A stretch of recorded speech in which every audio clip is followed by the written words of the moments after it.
Yo, Nathan, guess where we're at? Colorado. No, there are no aircraft carriers in Colorado. I promise you, it's landlocked. I'll give you a hint. It begins with the San and ends with the Diego. San Diego, California, folks. That's right, and we're here to drive the brand new Chevy Impala. Check it out next on the Fast Lane Car.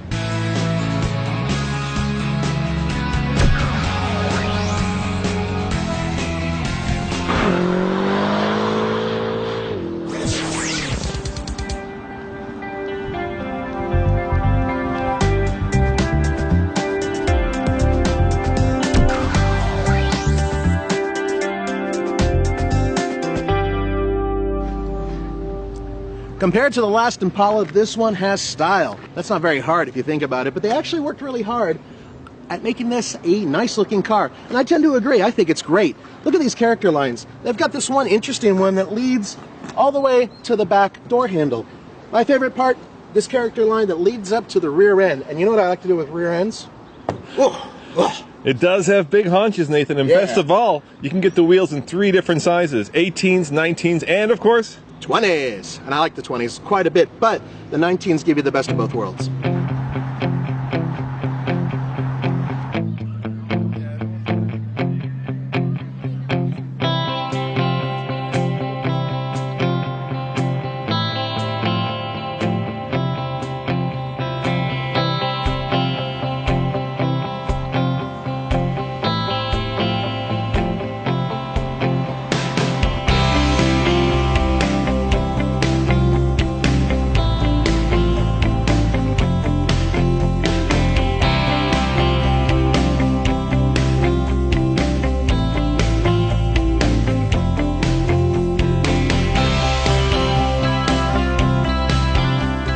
How big can you make them? Pretty huge. I can, you know, if it's not as windy, I can make them really big. Basically as big as whatever size sticks I have, I can make the bubbles that big. Yeah? As long as it's not too windy. Look at this front end. I mean, it's distinctive, it's powerful, it's strong. The old Malibu, the best way I could describe that would be, well, a loaf of Wonder Bread. It was so vanilla. Now they've added style, they've added character lines, and they've added presence, which goes a long way to selling a lot of cars. All right, guys, we're in the hills just outside of San Diego.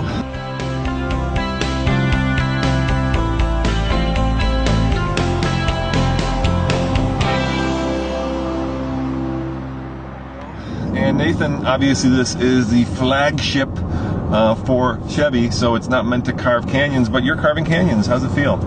For a big car, it feels pretty good. Look, this isn't a vehicle that was meant for that.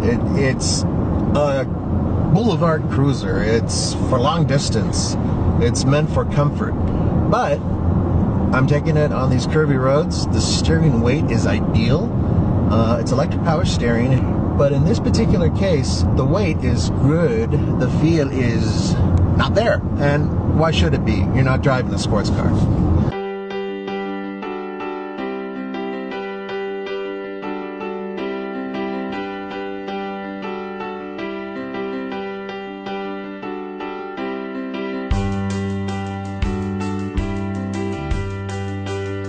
And we are ironically in a Chevrolet Impala. We are. Except this is probably what people think of when they think of the Impala, because this is a 1964? 1964 SS. It's a beautiful car. It is a beautiful car. How much did this car inspire the new car? You know, I would say it's both interior and exterior. Our design team takes concepts, ideas, visual appeal, rather than individual elements, right? They take themes.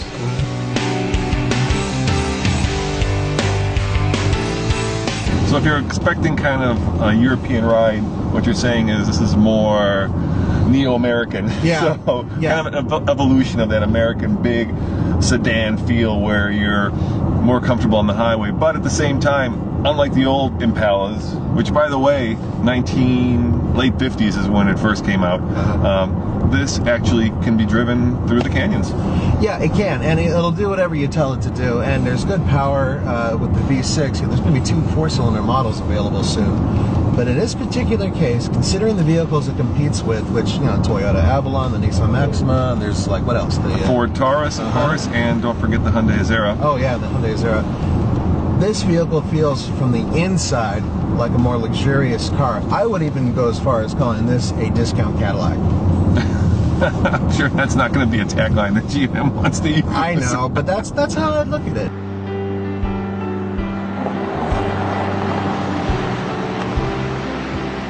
Now, I'm going to ask you the kind of the engineering questions on, because that's your job. Let's start with the easy one. Here's a softball one. What's your favorite part of the new car? My favorite part of the new car is the seating position, the just sitting in the driver's seat with all the control I have, both of the ride and handling of the vehicle and the steering wheel, of the 305 horsepower in the accelerator, and then with the Chevy MyLink system, I've got control within my fingertip reach of all the radio stations, the contacts, all my Bluetooth connecting ability. So I like the control of the driver's seat. And from an engineering point of view, what was the kind of the pinnacle you had to climb? What was the hardest part of it? Packaging. The instrument panel has many, just to keep the beauty from the outside and bring it inside. The instrument panel, with its dual cockpit execution, has many pieces coming together, and so it becomes a jigsaw puzzle of executing those parts flawlessly with zero gap. When it comes to interiors, there are a lot of people who say that General Motors has lost its way in the past, and I would be one of them. This is different. They've actually put a lot of time and effort into molding an interior that, for the most part, is as luxurious as any Cadillac I've been in. And I'm not kidding about that. Stitching, leather, all the equipment that you need in a vehicle like this to make it feel luxurious is right there. There's great mood lighting. All of the components are good to the touch. They feel substantial. But bottom line, it's still a Chevy, so I might say it's a discount Cadillac, but I also know in the back of my mind it's always going to be a Chevy. And of course, it does share a similar platform to the Cadillac XTS and the Buick LaCrosse. Yeah, so I mean, these are all big GM cars, and they're very similar in terms of their not just size but their personality. And yeah, so okay, a discount Cadillac, I guess, maybe, sort of. Yeah, maybe, sort of.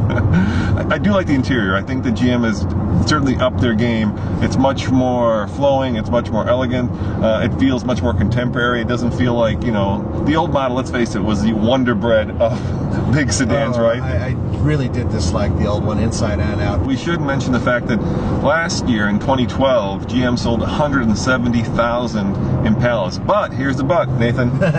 But about 30% of those actually went to regular owners, whereas a majority of them went to fleets, like rental cars. Yeah, and so they did have this reputation of being a rent-a-car special, and obviously that model had been around a long time, so GM had paid for the tooling, and so they are going to continue building it mainly for fleet sales. Yeah.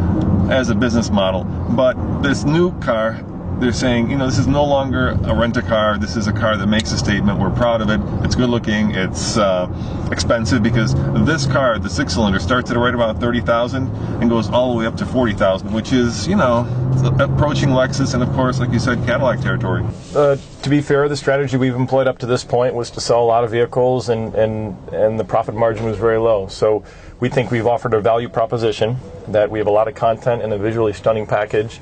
Because of that content, we're going to price higher, and we're prepared to sell fewer vehicles. We'd sure like to sell as many, but we're prepared to sell fewer, higher value, higher profit vehicles to the right segment. Kind of taking us back to this car, right? Because exactly.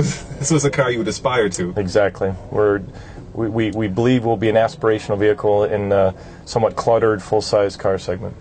You get tons of technology, so you get lane departure warning, you get blind spot monitoring, you get crash avoidance, where the system will actually brake the car if it thinks you're about to hit something.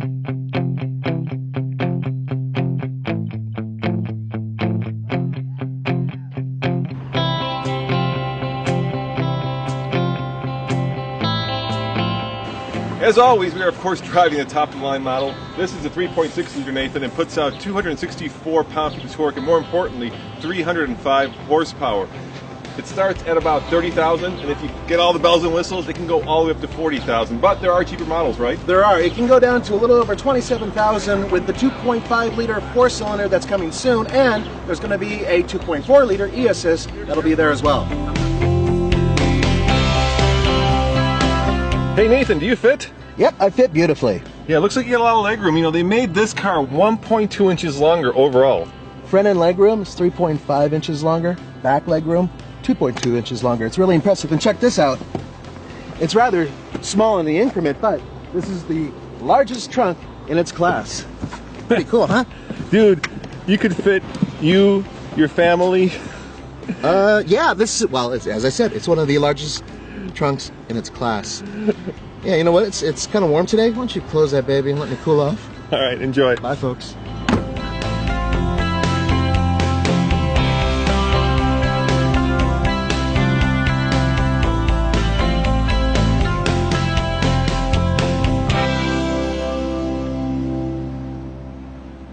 So will this car be available in international markets as well? Well, right now what we're planning on doing is selling in the Middle East and Israel, as well as the U.S. and Canada. So right, that is the extent of our marketing strategy currently. And when will it be available? When can people go buy one? The V6 will be in the showrooms in April of 2013, followed by the 4-cylinder a couple months later, and the e-assist a few months after that. Well, thank you very much. Absolutely. Thanks, Thank Todd. you. Appreciate it. Nathan, once upon a time, these big American sedans were kind of the bread and butter for GM. In fact, they still call this their flagship. And you can get it with every new technology stuffed into it. But how does it do in terms of MPG? It's very impressive. First of all, this has a 6-speed automatic transmission that's very smooth and very efficient. It helps the numbers. 19 city, 29 highway. And you know what? It's fun to drive on the highway. I forgot how much fun it is to get in a big American sedan because everybody's buying crossovers now and smaller sedans. I forgot how much fun these can be. I could see us driving this back to Colorado. I could see us driving this back to Vegas. But we're not going to give it a rating because it's not fair. We've only spent a few hours with the car, so you'll have to wait until we get it to Colorado before we give it our usual buy it, lease it, rent it, or forget it rating. As always, this is Roman. And Nathan. See you next time on the Fast Lane Car, and thank you for watching. Bye. Adios.